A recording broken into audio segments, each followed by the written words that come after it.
മുഖ്യമന്ത്രി ഗസ്റ്റ് ഹൗസിലേക്ക് എത്തിയിരുന്നു. അദ്ദേഹം MT അനുസ്മരിച്ചു. നമ്മുടെ സംസ്കാരത്തെ വലിയ തോതിൽ ഉയർത്തിക്കാട്ടാൻ MT ചെയ്ത സേവനം മറക്കാവുന്നതല്ല. വിവിധ മേഖലകളിലാണ് അദ്ദേഹത്തിൻ്റെ സർഗവാസന കഴിവ് തെളിയിച്ചിരുന്നത്. ഈ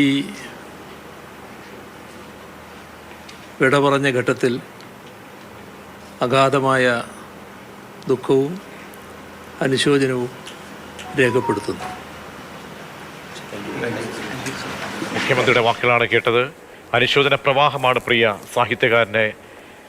ഇനിയില്ല, നഷ്ടമാണ് മലയാളിക്ക് എന്ന് അത് അംഗീകരിക്കാൻ പോലും കഴിയാത്തവണ്ണം ഈ യുഗത്തിലെ ഇന്നിൻ്റെ സാഹിത്യകാരന്മാരൊക്കെ തന്നെ അവിടേക്ക് വന്നുകൊണ്ടേയിരിക്കുന്നു. അങ്ങനെ ഏറ്റവും കൂടുതൽ മലയാളിയുടെ ഹൃദയങ്ങളോട് സംബന്ധിച്ച ഒരു എഴുത്തുകാരൻ, ഇതിഹാസ സാഹിത്യകാരൻ വിട പറയുമ്പോൾ മലയാളിയെ സംബന്ധിച്ചോളം അത് ലോക സാഹിത്യ നെറുകയിലേക്ക് മലയാള സാഹിത്യത്തെ എത്തിച്ച, കയ്യൊപ്പ് ചാർത്തിയ ഒരു സാഹിത്യകാരൻ്റെ വിയോഗം മലയാളിക്ക് തീരാനഷ്ടമായി. ഒരു യുഗാന്ത്യം, ഒരു ചരിത്രം വിട പറയുന്നു എന്ന് നമ്മൾക്ക് അത് ആലങ്കാരികമായി പറയുന്നതല്ല, യാഥാർത്ഥ്യ ബോധത്തോടു കൂടി മലയാളി ഹൃദയം കൊണ്ട് പറയുകയാണ്.